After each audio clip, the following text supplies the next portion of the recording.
So the resources I'm going to be using for GCSE biology comes from a website called Physics and Math Tutor, and I'm going to be using the questions there as a guideline for when I teach.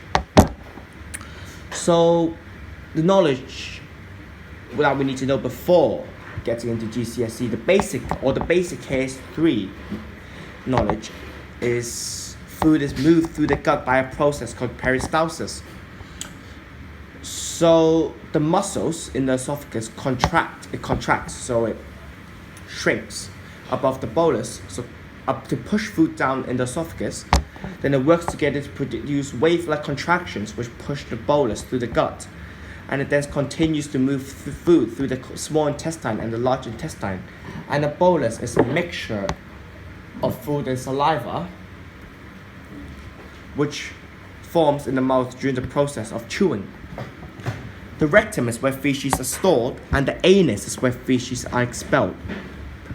Excretion is the process of removal of waste products which are produced in the cells of animals and plants.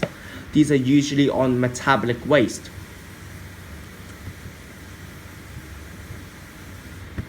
These are usually carried out through the anus, the nose, the skin. And egestion is the process of discharging the undigested food from the animal's body. And these are usually carried out through the mouth when you vomit,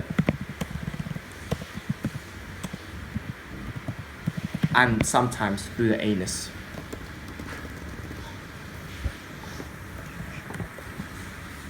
In egestion, the discharged material has not passed through the cells, but in excretion, the discharged materials has passed through the cells. Egestion is carried out only in animals, where excretion is carried out in both plants and animals. So, moving on.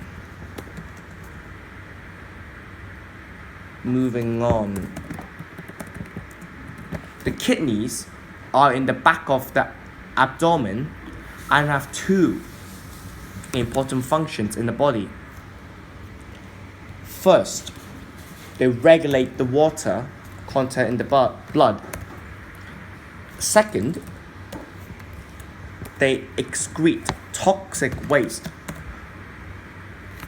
which are mostly products of metabolism, which are chemical activities,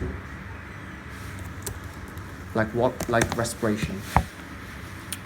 Other than urea, the human kidney removes water and minerals from the blood. Well, this brings us to the end of part 1 of this lesson. Thank you very much for joining us, and please move on to the next video.